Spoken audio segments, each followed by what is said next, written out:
kami berdoa dan kami bersyukur. Kita katakan sama-sama, amin. Kami menyanyikan Tuhan bersama dengan gereja di segala abad dan tempat. Mari bersama-sama kita mengikrarkan iman kita melalui pengakuan iman rasuli. Aku percaya kepada Allah, Bapa yang Maha Kuasa, Bapa langit dan bumi, dan kepada Yesus Kristus anaknya yang tunggal Tuhan kita, yang dikandung dari Roh Kudus, lahir dari anak darah Maria, yang menderita sengsara di bawah pemerintahan Pontius Pilatus, disalibkan, mati dan dikuburkan, turun ke dalam kerajaan maut. Pada hari yang ketiga, bangkit pula dari antara orang mati, naik ke surga, duduk di sebelah kanan Allah, Bapa yang Maha Kuasa, dan dari sana Ia akan datang untuk mengampuni orang yang hidup dan yang mati.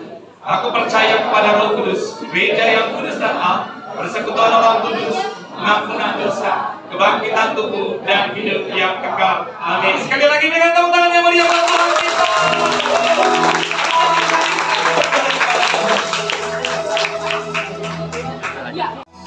Shalom, selamat malam jemaat GKJ Pospedi Cikarang dengan begitu senang. Mari kita mau sama-sama bersuka cita malam hari ini untuk menyelayakan hari kelahiran Yesus Kristus, Sang Juru Selamat kita. Saya mengundang Ibu untuk datang dan berdiri. Kita mau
Bapak Ibu sekalian dipersilakan untuk duduk kembali.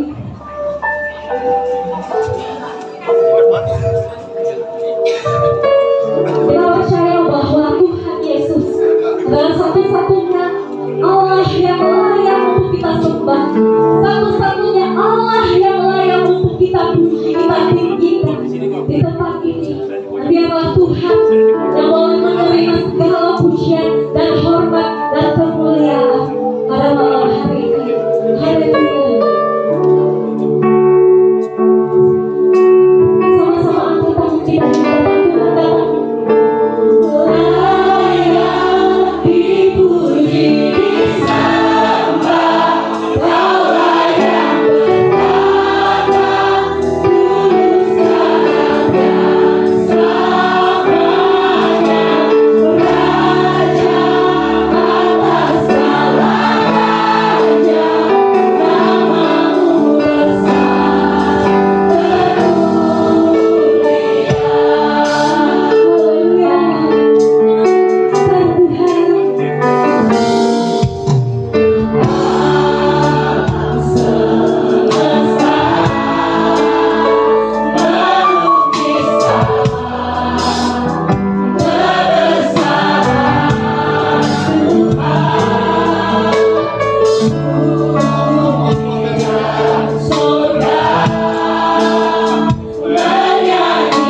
sekalian.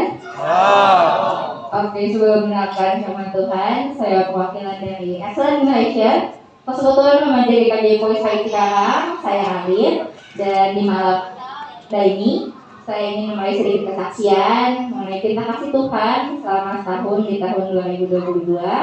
Saya sangat amat bersyukur kalau kita semua bisa merayakan Natal kembali secara offline. Pandemi cukup lama yang kita juga semua rasakan.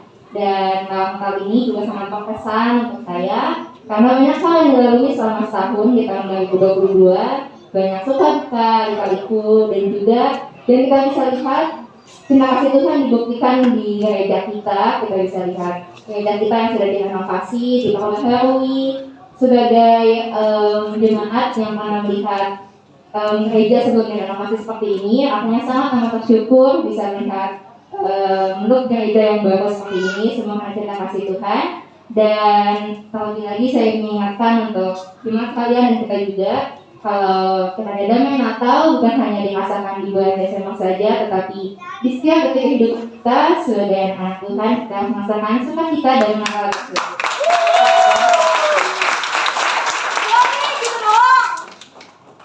Terus maksudnya gimana? Gitu doang, lu gak mau pujian atau apa gitu, lu gak mau nyanyi. Lu cuma ngomong depan kita semua gini doang nih. Maksudnya gimana? Maunya gimana? Coba deh, lu lihat baju lu. Emang itu menggambarkan lu lagi Natalan deh? Lu juga nih, kok gereja dekorasinya cuma pohon Natal, cuma tempat lilin sama yang depan pintu. Ini panitia gimana sih? Panitia yang pakai baju biru kan ya? Kok pakainya biru? Emang itu warna Natal apa? Aduh, ini ribet banget sih mau bahas Natal kayak kita tuh udah ditebus dosanya sama Tuhan. Sesimpel kita ngerayain Natal dan ibadah bareng, ini jadi Tuhan senang deh. Tuhan tuh kasih karunia kita gak pandang bulu. Mau bahas ornamen pakai di gereja pakai kaos kaki Adidas, mau itu baju Natal warnanya pohon Natal juga. Tuhan tuh gak pandang bulu, tuh juga mereka masih dikasih kesempatan buat ibadah bareng kita, ngerayain Natal bareng kita kan. Maksud lu apaan? Lu gak tau cara terima kasih atau gimana? Gua kalau nggak tahu terima kasih, gua masih persembahan sedikit. Emang gua tahu kalau lu gak tahu terima kasih. Dan kalau misalkan gua nggak tahu terima kasih, kalau gua nggak tahu terima kasih, Aduh, udah bisa nggak sih gantungnya di belakang aja? Ya, dia gak tahu cara berterima kasih sama Tuhan. Tapi ini lagi ibadah. udah. Itu, kita di sini. Sini. Kalian debat gak ada mutunya coba. Apaan sih? Maju, bentar.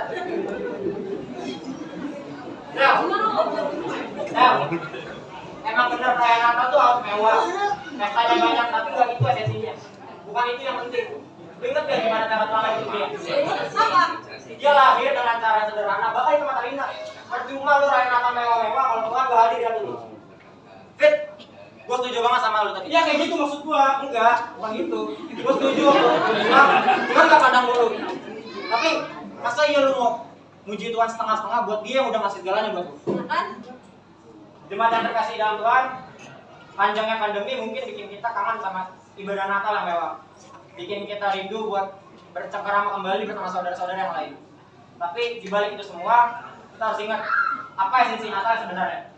Yaitu adalah kasih karunia Tuhan yang lahir dalam perwujudan seorang putra. Amin. Melalui ibadah Natal kali ini, saya mengundang teman-teman semua untuk menjaga cinta kasih Tuhan yang telah hadir di dunia. Amin.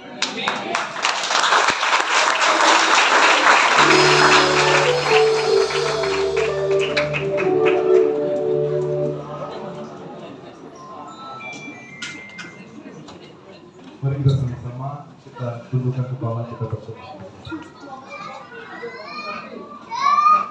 Tuhan Bapa kami yang berkata di surga, saya mengucap syukur jikalau pada malam hari ini kami boleh berkumpul bersama, kami boleh menikmati, bahkan kami boleh memperingati kelahiran. Kelahiranmu bukan bayi biasa, tetapi Engkau Yesus adalah Allah yang menjadi manusia. Engkau adalah Allah di atas segala Allah. Engkau adalah juru selamat dunia. Karena itu kelahiranmu memberikan pengharapan bagi kami. Kelahiranmu memberikan sukacita bagi kami. Kelahiranmu memberikan kekuatan bagi kami. Di saat kami lemah, di saat kami tak berdaya, kami mengucap syukur. Kami tidak pernah sendirian, karena kami memiliki Allah di atas segala Allah, yaitu Yesus Kristus yang hadir dan mati untuk kami. Hidupnya dipersembahkan persembahkan untuk kami. Kami mengucap syukur atas kasih-Mu yang begitu besar. Dan sekarang kami akan menikmati sebagian dari kebenaran firman. Kami mohon agar kiranya Roh Kudus berbicara kepada setiap kami. Kami mohon agar kiranya Roh Kudus membantu kami boleh terfokus kepada firman.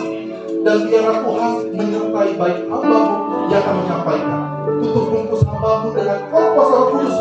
Jadikan hamba-Mu berkat untuk GKJ Pos Cikarang ini ya Bapak. Terima kasih ya Bapak.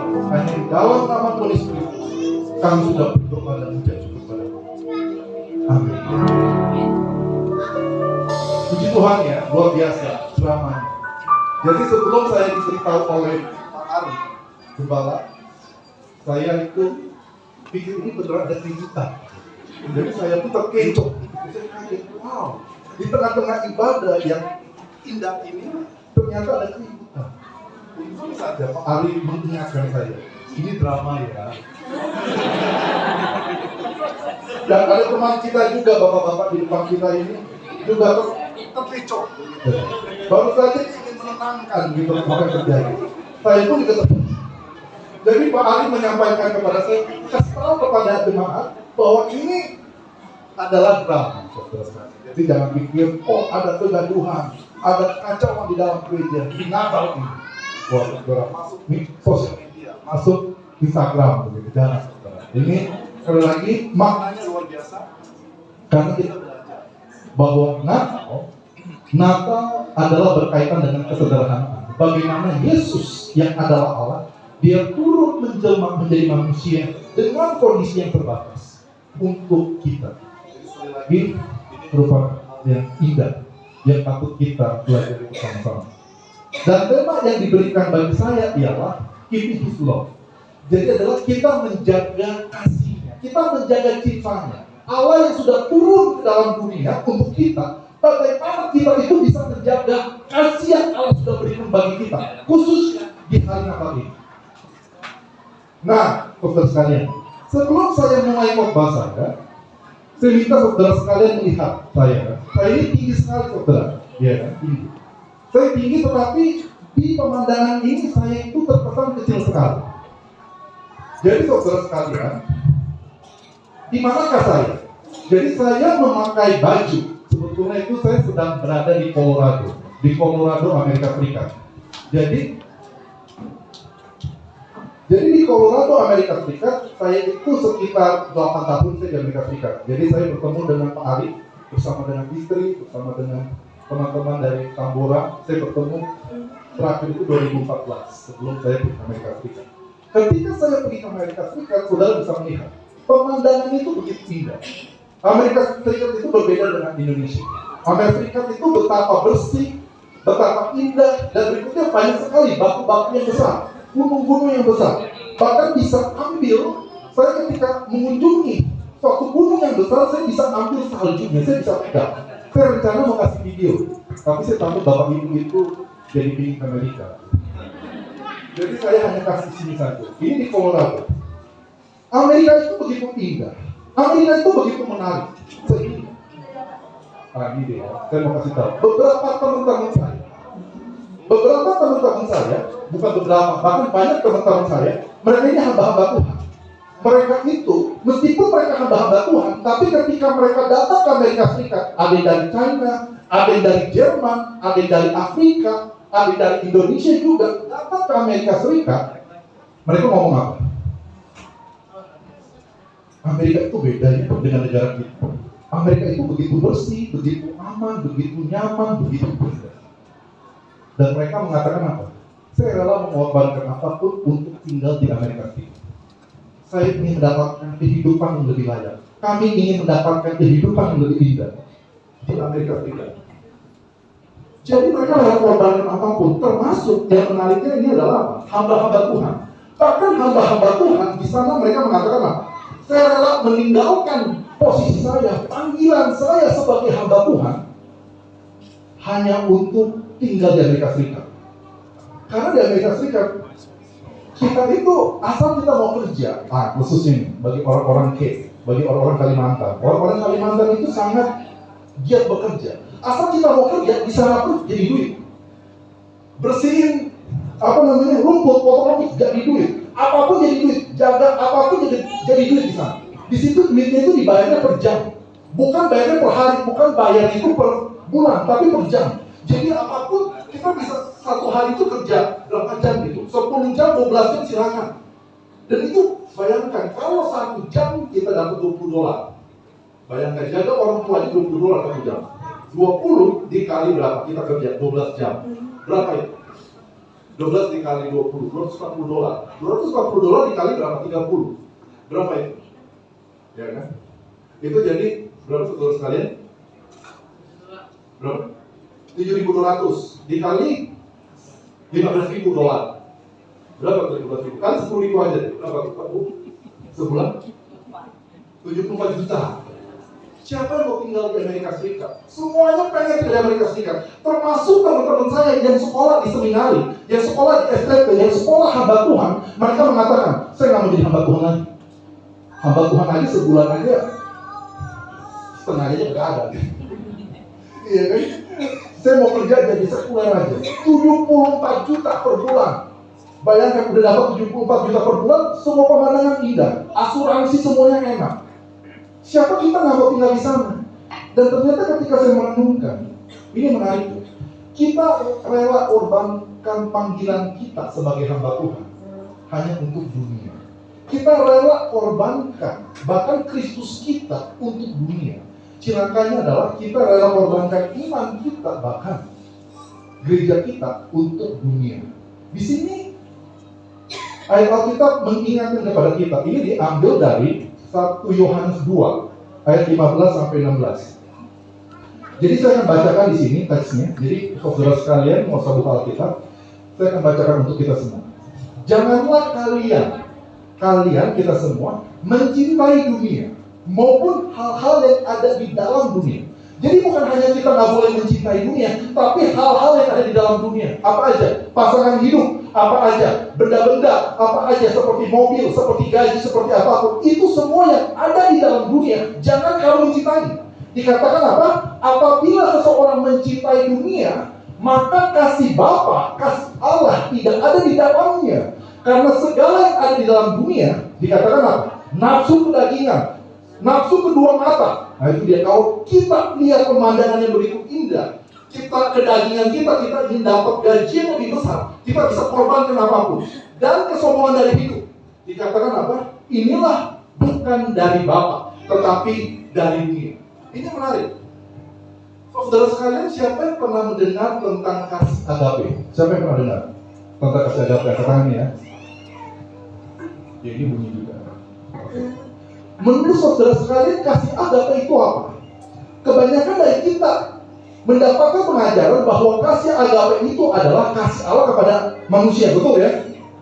Kasih Allah kepada manusia, betul ya? Sekali lagi, kasih agape itu adalah kasih Allah kepada manusia, betul? Betul salah.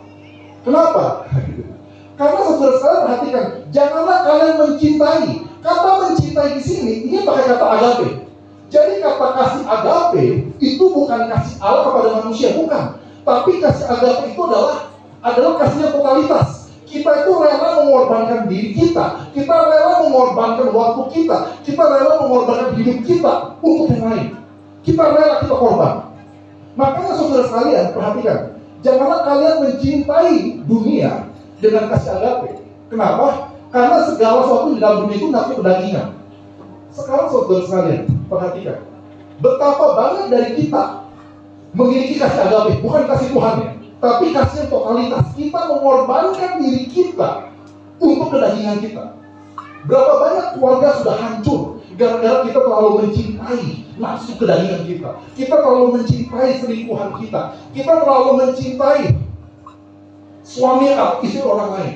Itu berat saudara sekalian, karena kita rela korbankan apapun. Kita rela korbankan keluarga kita rela korbankan anak kita rela korbankan bahkan gereja kita hanya untuk selingkuhan kita.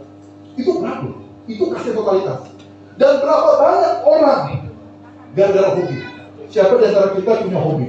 Entah itu hobi bola, hobi olahraga, hobi barang-barang antik, ada yang hobi mobil, ada yang hobi motor. Kita itu terlalu mencintai hobi kita, barang-barang kita daripada siapapun, sehingga kita itu rela mengorbankan waktu tidur kita untuk nonton bola. Kita rela korbankan pelayanan kita untuk nonton bola. Kita rela korbankan gereja hanya untuk apa, saudara sekalian, sesuatu hal, segala hal yang ada di dalam dunia. Jadi kasih agape itu adalah kasih totalitas. Kita rela korbankan diri kita hanya untuk cinta itu, hanya untuk objek itu, hanya untuk hal itu kita korbankan semuanya. Ini sekarang kita menjadi pertanyaan, siapa di antara kita yang seperti itu? Gara-gara pasangan kita melupakan Tuhan.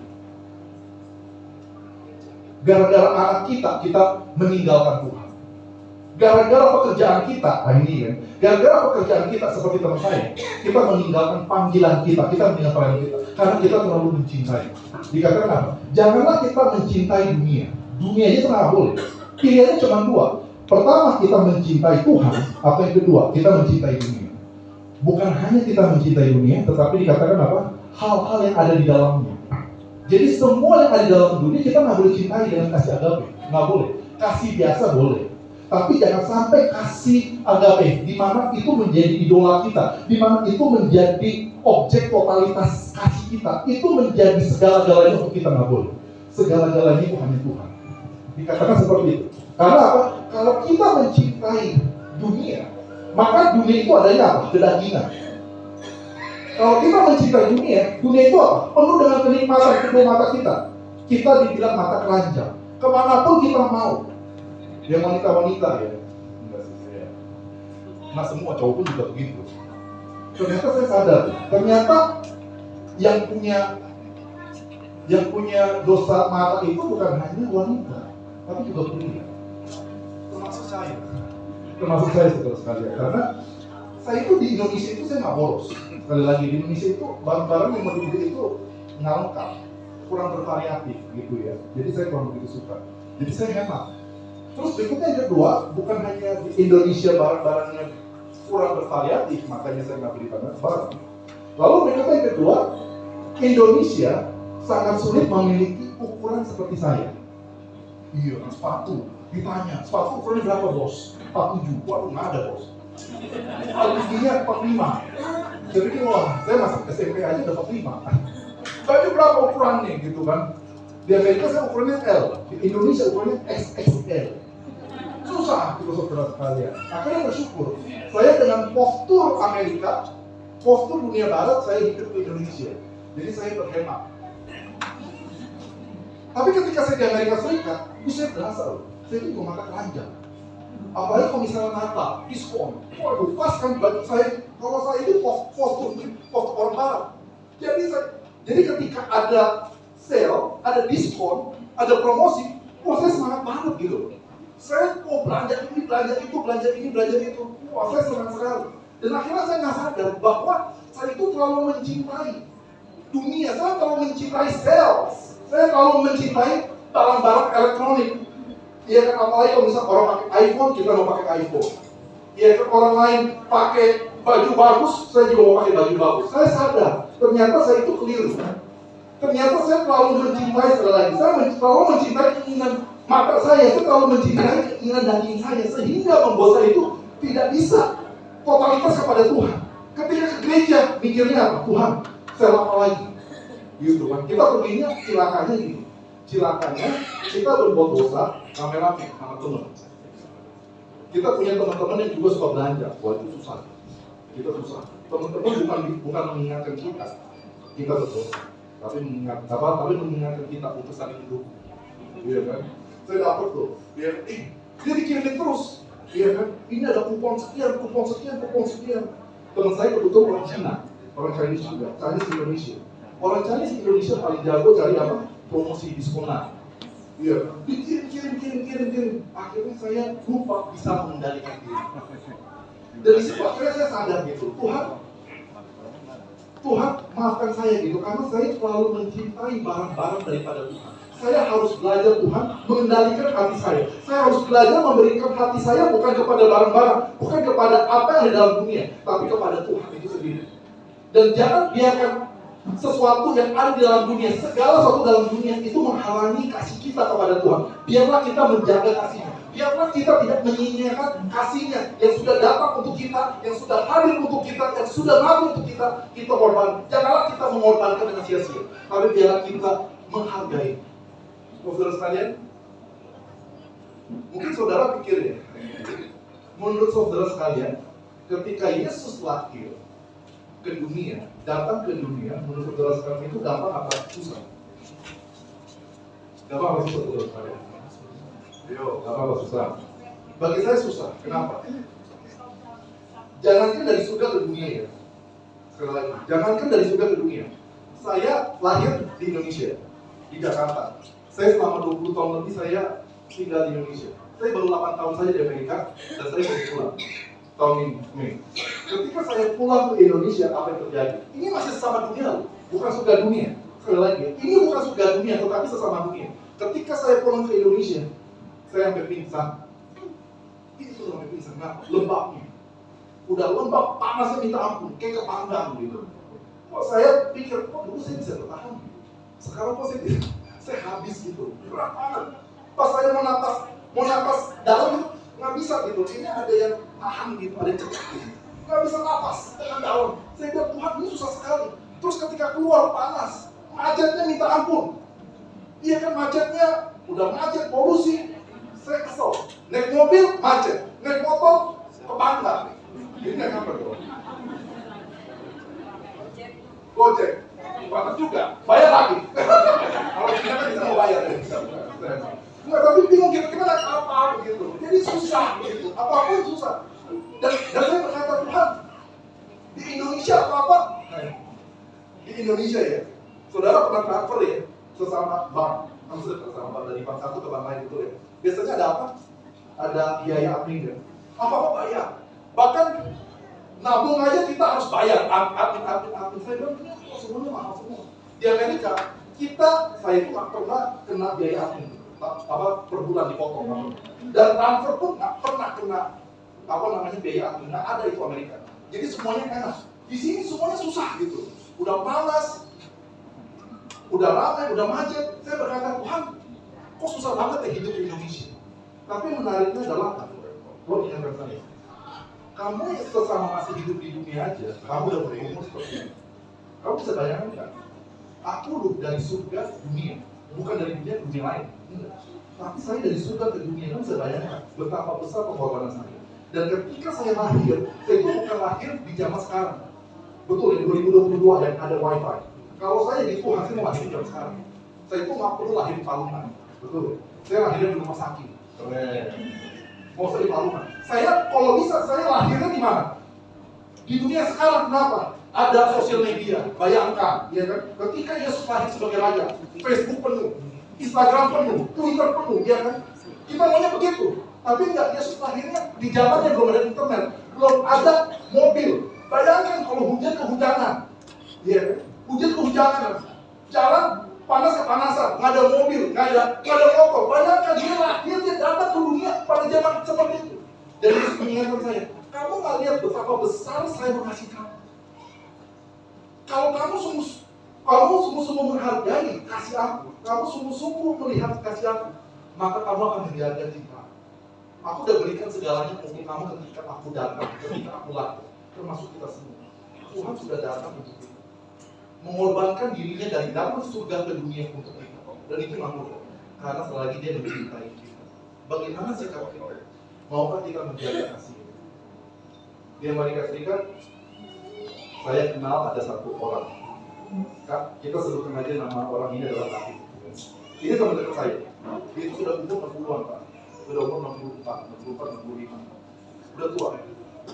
Terus anaknya yang pertama usia saya. Anaknya yang kedua cewek. Ini artis di California. Jadi waktu ada Super Bowl itu kayak football ya, tapi lemparnya pakai tangan. Dia itu ada di sana. Jadi artis cukup keren, cukup ternama. Anak dari teman saya, David. Anaknya cewek itu usia 20-an. David itu teman dekat saya, meskipun kita beda jauh usianya. Tapi saya tanya sama dia, saya sering kali tanya kehidupan bersama dengan dia sharing kehidupan dia juga dengan saya. Dan satu ketika saya tanya sama dia, David, saya mau nanya, kamu kok selalu menyebutkan kedua anak kamu? Yang pertama, yang kedua, yang cowok, yang cewek. Tapi kenapa kamu nggak pernah menyebutkan istri kamu? Kenapa kamu nggak pernah menyebutkan istri kamu? Kenapa nggak pernah menyebutkan istri kamu? Singkat cerita, David menemukan kasih tahu kepada saya apa yang terjadi dengan istrinya. Mereka sudah bercerai. Saya tanya, kok bisa ada orang sesaleh David, serohani David, sesetia David, kok bisa bercerai? Saya tanya, apa yang terjadi? Kenapa kamu bisa bercerai? Singkat cerita, dia cerita kepada saya. Saya sebetulnya bukan saya yang menceraikan dia, tapi dia menceraikan saya. Saya kaget. Maksud kamu apa? Dia cerita begitu. Mereka itu udah menikah. Mereka itu baru 2 tahun 3 tahun pernikahan. Bayangkan tiba-tiba istrinya mengatakan seperti ini. Kita kayaknya salah menikah. Bayangkan saudara sekalian, baru 2-3 tahun menikah bilang kita kayaknya salah nikah. Dan tapi David mengatakan enggak. Kita nggak ada istilah begitu. Kita sudah diberkati di gereja. Kita tidak boleh bercerai. Kita tetap terus melangkah. Tapi istrinya mengatakan, tapi saya merasa kita ada salah. Kenapa kita terus kita jalan bukan karena perasaan. Pernikahan itu jalan bukan karena perasaan, tapi karena janji di depan Tuhan, karena komitmen. Makanya kita terus melangkah. Akhirnya sang istri mengikuti sampai kapan saudara sekalian? Sampai sekitar 5 tahun. Akhirnya anak pertama lahir. Dan David berkata, mungkin karena ada anak kita akan semakin dekat. Ternyata ada anak, terus David dan istrinya semakin jauh. Bahkan punya anak kedua semakin jauh. Sampai singkat cerita, ketika anak-anaknya sudah besar, istrinya itu ternyata sudah selingkuh berkali-kali. Bayangkan, kita sebagai laki-laki, istri kita selingkuh dengan orang lain, itu bagaimana perasaannya? Dan yang terakhir adalah, ini bisa kata, saya nggak mau. Terakhir, istrinya itu selingkuh dengan apa? Pekerja di rumah dia. Jadi dia sering ada, dia kan sibuk ya. Jadi dia panggil tukang bersih di rumah dia. Dan istrinya itu selingkuh dengan pembersih rumah dia. Bayangkan, istrinya selingkuh dengan pembersih rumah dia. Dan ketika dia pulang, dia melihat istrinya sedang selingkuh bersama dengan pembersih rumah dia. Dia lihat di mata dia sendiri, dengan mata dia sendiri. Kemudian dia tutup kamarnya dan dia pergi. Terus istrinya bertanya, kamu mau ceraikan saya? Bayangkan ditantang. Kalau kita ditantang sebagai laki-laki, apalagi udah selingkuh seperti itu, ditantang. Kamu mau ceraikan saya? Kita dana. Sebenarnya gimana Pak ya? Tapi dan kami nggak boleh bercerai sampai waktu memisahkan, karena itu firman Tuhan. Tetap Davidnya mengasihi, meskipun dia tetap mengasihi, tapi Yesus tetap melukai. Tetap akhirnya selingkuh.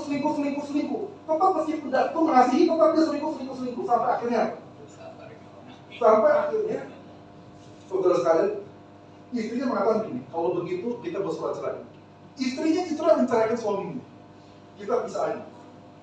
Akhirnya David mengatakan, kalau kamu benar-benar mau pisah, ya udah silakan. Tapi saya mau pisah, saya nggak mau. Tetapi istrinya berkata, saya mau bersurat cerai. Saya menggugat cerai kepada kamu. Akhirnya mereka bercerai. Celakanya ketika mereka bercerai, di Amerika Serikat, kalau bercerai, istrinya belum menikah lagi. Istrinya nggak menikah, tapi kumpul kebo, sakit. Nggak bercerai, tapi ya, dia sudah bercerai, tapi dia kumpul kebo dengan selingkuhan. Yang menariknya apa di Amerika Serikat? Kalau kamu sudah bercerai, tapi kamu belum menikah lagi sebagai wanita, kamu itu berhak mendapatkan tunjangan dari suami. Bayangkan, suaminya itu selama ini dia kerja terus. Suaminya kerja, istrinya nggak pernah kerja. Istrinya nggak pernah kerja. Tapi ketika diceraikan, pengadilan menuntut sang suami untuk kasih harta. Akhirnya suaminya mengatakan apa gitu? Saya kasih setengah harta saya semuanya kepada kamu. Dan bayangkan, setengah harta itu dihancur bersama dengan saya selingkuhan. Anaknya semua ditinggal. Dan saya ketika mendengarkan hal ini, terus kembali David juga ngomong ke saya tentang hal yang sama. Kita itu sedih, hancur. Dan kita melihat bagaimana betapa besar kasihnya David kepada istrinya. Meskipun istrinya itu selingkuh, bahkan hampir hartanya, tapi tetap diberikan. Sampai detik terakhir. Bahkan istrinya nggak mau ngurus dua anaknya, tetap David yang ngurus. Sampai detik terakhir. Tapi istrinya tetap terus selingkuh, mengorbankan suaminya untuk kepentingan diri. Sekarang menjadi pertanyaan, Kita sudah tahu betapa besar kasihnya Tuhan. Kita sudah tahu betapa besar kasihnya Yesus Kristus. Sekarang pada malam hari ini kita itu memilih menjadi seperti istrinya Daud, atau kita menjadi seperti para pengikut Tuhan yang lain. Kita tidak ingin menyakiti hati Tuhan. Kita ingin menjaga kasih. Kita tidak ingin mengkhianati Tuhan. Kita ingin menjaga kasih. Kita tidak ingin mencintai dunia dan segala sesuatu yang ada di dalamnya, tapi kita hanya ingin mengasihi Tuhan. Ini pilihan kita. Kita mau terus selingkuh. Kita mau terus selingkuh dengan harta benda kita, dengan selingkuhan kita, atau apapun dengan keinginan daging kita, keinginan mata kita, dan kesombongan kita, atau justru kita mau mencintai Tuhan sampai pada akhir. Mari kita sama-sama kita tundukkan kepala kita. Tuhan Bapa kami yang bertata dan hadir di surga, kami mengucap syukur jikalau kami boleh menemukan sebagian dari kebenaran firman. Kami ingin ya Bapa bahwa kami bisa menjaga kasih. Karena kami tahu ya Bapa, kasih yang Kau berikan bagi kami begitu besar. Kasih yang telah Kau berikan bagi kami begitu indah. Dan kasih yang Kau berikan bagi kami begitu nikmat. Ajar kami tidak menyia-nyiakan kasih. Agar kami tidak mengkhianati Engkau. Ajar kami tidak selingkuh kepada dari Engkau ya Bapa, seperti istri Daud. Tuhan, biar di malam Natal ini kami boleh memperbaharui komitmen kami. Terima kasih ya Bapa, hamba-Mu sudah menyelesaikan khotbah ini. Tapi biarlah Roh Kudus yang terus mengingatkan kami terhadap firman dan menguatkan kami menjadi pelaku-pelaku kebenaran firman. Terima kasih ya Bapa. Hanya di dalam nama Yesus Kristus kami sudah berdoa dan mengucap syukur kepada-Mu. Amin.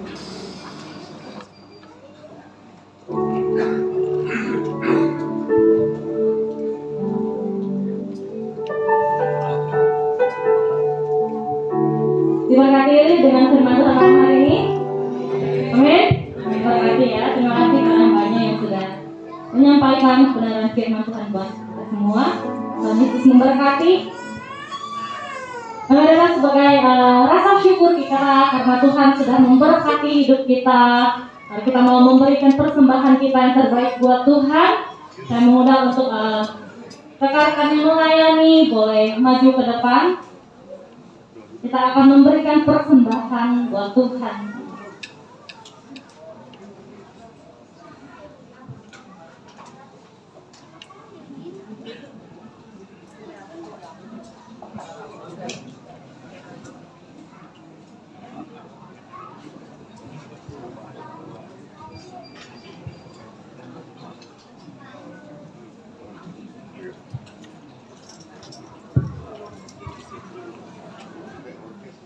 Mari sebelum kita memberikan persembahan, kita akan berdoa terlebih dahulu. Kita berdoa.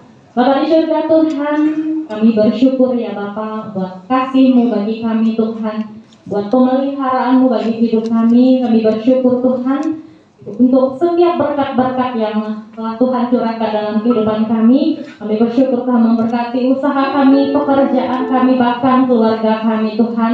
Terima kasih Tuhan Yesus. Malam hari ini Tuhan kami mau memberikan persembahan kami sebagai tanda ucapan syukur kami. Kiranya Tuhan terima dan Tuhan boleh pakai untuk kerajaan-Mu di muka bumi ini melalui gereja di tempat ini ya Bapa. Berkati setiap tangan yang memberi ya Tuhan Yesus. Di dalam nama Tuhan Yesus Kristus kami berdoa dan kami bersyukur. Amin. Kami memberikan persembahan. Mari kita menaikkan pujian yang mengatakan bahwa sungguh bahagia.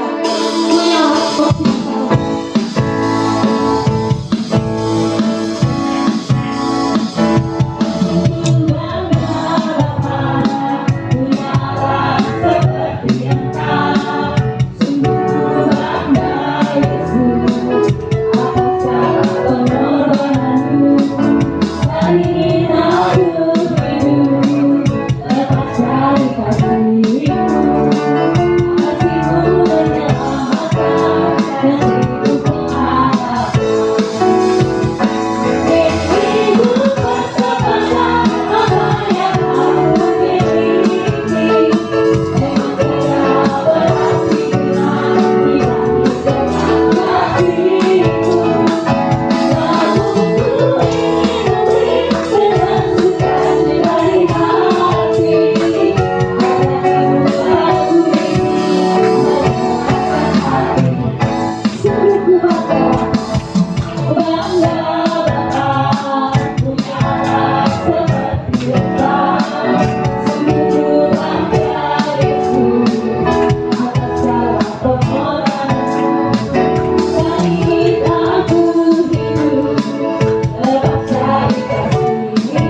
Yesus terang dunia, Dia dari surga jadi manusia.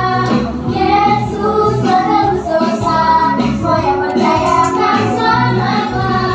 Yesus kami terima di hatiku, dan hidupku jadi terang bercahaya. Jadikan ku terang Tuhanku, yang sudah datang terus menyala. Dimanapun juga, jadikan terang Tuhanku, yang sudah datang terus menyala. Ceritakan selalu kasih-Mu sampai ujung dunia.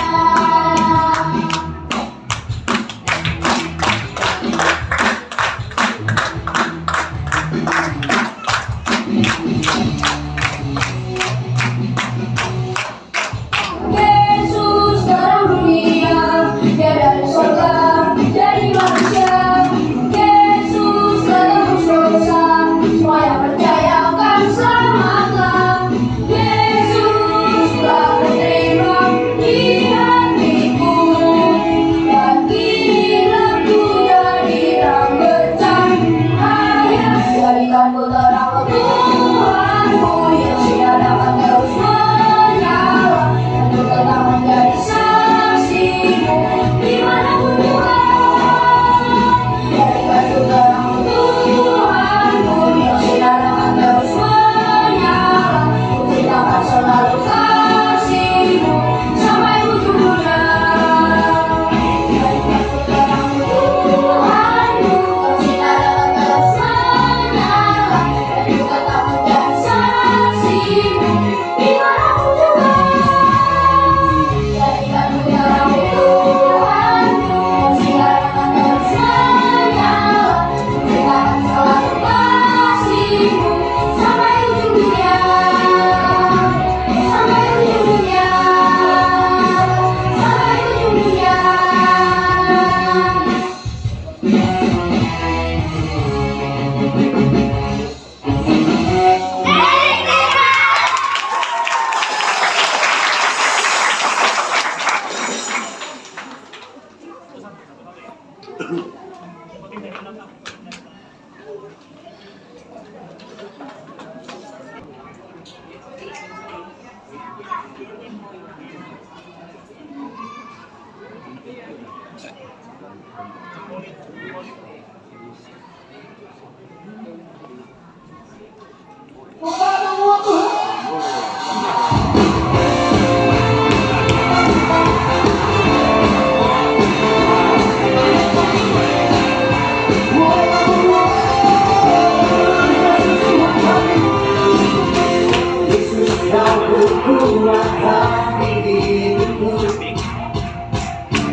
Akan gentar langkahku,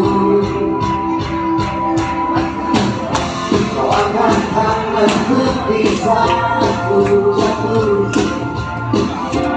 Kau masih sumber kuatku.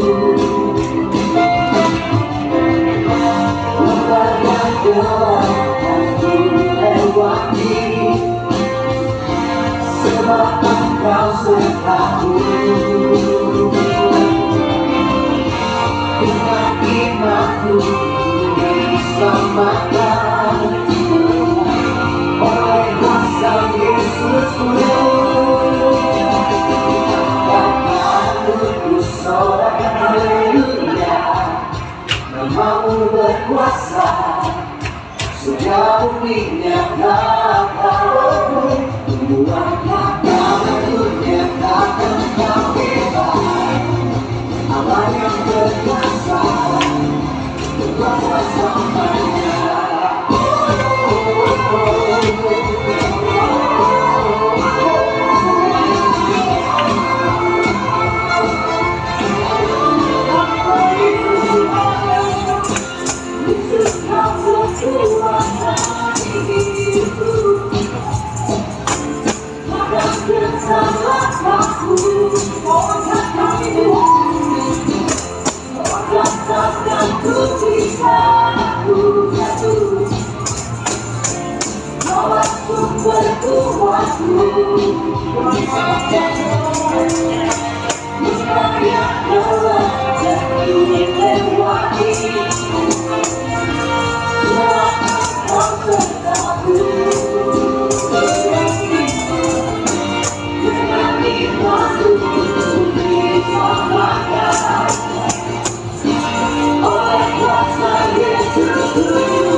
untuk menyalakan lilin yang keempat.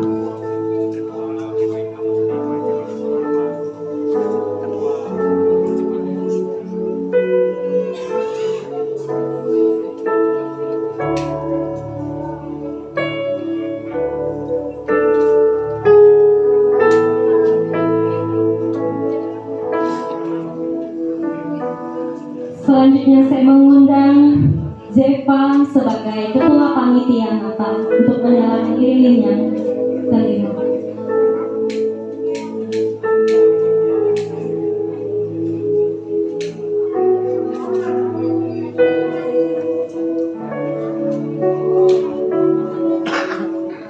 Selanjutnya saya mengundang Ibu Lisian selaku Koordinator Cabang POSPI Cikarang untuk menyalakan lilin yang keenam.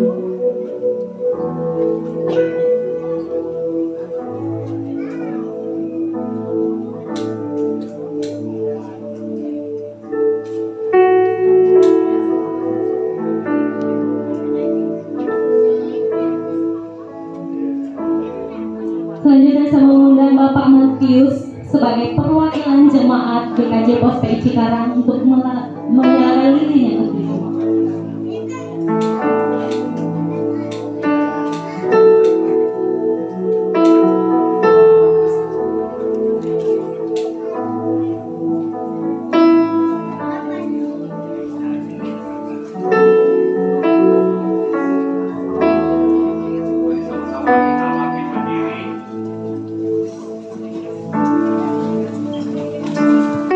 mengangkat lilin.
Natal adalah sebuah keajaiban.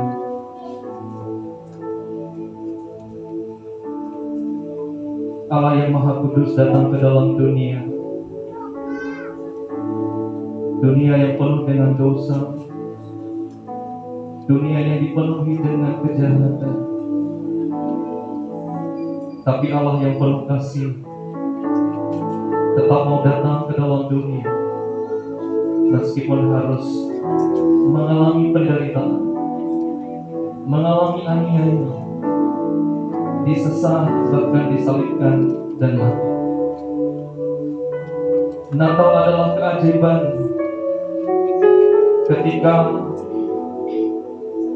kita kembali bisa merayakan bersama-sama setelah melewati 2 tahun pandemi COVID-19. Natal adalah keajaiban ketika kita mampu untuk menjaga kasih-Nya, dan bukan karena kita kuat, tapi karena cinta dan pertolongan Tuhan di dalam hidup setiap kita.